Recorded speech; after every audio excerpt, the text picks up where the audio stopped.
And attackers are more interested in cloud data than your network. So yes and no. So this is a double-edged sword. So I hear this in conversations quite a bit.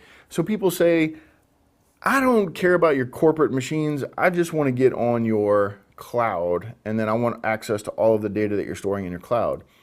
But, well, I mean, absolutely that is the golden goose, because that's where everything is stored, financial data, everything, right? But what if you're using a company like Salesforce.com, who has, hopefully, a really good security infrastructure, and it's very difficult for me as an attacker to get in, as one guy, to get into Salesforce.com. So I'm thinking about it, and I'm like, well, what if I just compromise the guy's machine, which is not a hardened machine, because this company doesn't care about security because they have all of their stuff in the cloud. So why would I care about security? Why do I need to spend money on that? That's what I pay Salesforce.com for, right? But you have an endpoint, and you use that endpoint to access that data. Okay, so once you either A, download it to that machine, or B, you log in from that machine, now I can use your machine as a pivot to get in there and get all of your Salesforce data. So that's the kind of stuff we're going to be talking about, attack vectors, right? And why you need to encrypt your endpoints, and why you need to have security on your endpoints and monitoring on your endpoints, whether those people are remote or local or whatever. Traveling salesmen, you need to have the right tools for the right job for your network engineers. Otherwise, a breach is inevitable, and you better plan accordingly, right? You better hire a PR firm. You better be ready to go when it happens. And then if it happens, nobody panics. You've got a lockstep response, and hey, that's fine. That works. If that works for your company, then that's fine. That's a security program, right? You can do it however you want, but you better be ready to respond, appropriately. If you want to hire quality security engineers, they're not going to work at a company, or, I'm talking to the security engineers that are up and coming here. So you may not want to work at a company like that, because in the event of a breach, your name will be attached to it. So you better think about that. Whenever you go for an interview, you want to interview them as well. What kind of stuff do you have? Oh, you don't have anything? Yeah, that's why we're hiring you. We don't have anything. Come help us secure our network. Well, gee, I just got my CEH, and Timberwolf told me that I don't really know anything yet. So is that a smart thing for me? So you may want to think about that. It might be a good opportunity for you if you think you've got the chops for it.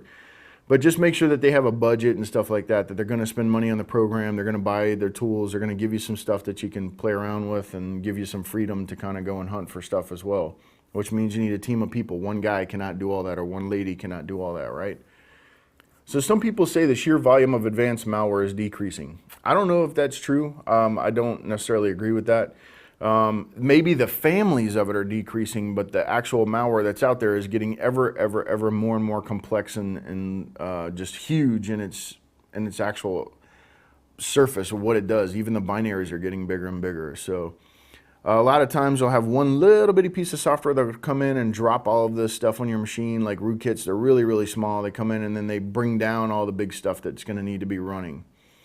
So I don't know that I agree that people say the sheer volume of advanced malware is decreasing. That's probably a farce. Redkit, Neutrino, and other exploit kits struggled for power in the wake of the black hole Arthur arrest. So that's old school. That's not necessarily current as of today. What happens in these things is that the source code is released, and people go and start doing little twists and bends on this kind of thing. For example, Zeus Kit is out there on GitHub. The Zeus malware kit is out there on GitHub. The 2.8 version is. There are many later versions that do a lot more advanced things than just what 2.8 did. There's a whole bunch of stories there, which we'll get into later, and we'll talk about some of the history of this malware family and stuff. So a minute ago, we were talking about the sheer volume of advanced malware is decreasing, and I'm like, I don't necessarily agree with that, right? But just remember for the test that is true. That's a fact. The sheer volume of advanced malware is decreasing for the test, okay? The next bullet is we want to talk about the mistakes made in offensive security due to an attribution of an attack source. So mistakes are made in offensive security due to misattribution of an attack source. So people are attributing things to an offensive attack, but really you're just trying to test your own network, but you got it wrong. You're testing someone else's network, so that's a big problem, right? Cybercriminals are targeting the weakest links in the data exchange chain. We talked about that a minute ago. They are actually attack a separate company as a vendor to the primary attack victim, right? So if I can't get directly into the victim, Salesforce.com for example, I'll go either after a user or a supplier to Salesforce.com. And then they deploy that infected software, and now I've got my in, right? I've just gotten my back door. So you as a company, if you're going to be an engineer at Salesforce.com and somebody says, hey, here's some software I want you to run as part of an update on that last software I gave you, you better check it, right? You want to check it and make sure there's no back doors in there. So major data destruction attacks are increasing. So there are data destruction attacks. So people are actually destroying data again, which is a rare thing. People are erasing networks and stuff like that, data off of networks. Usually they just let it sit there and access it as they need to. So for this last bullet, one of the examples of that is like BitLocker. They're encrypting all of your data and then charging you money to try and get it back, or they'll erase it.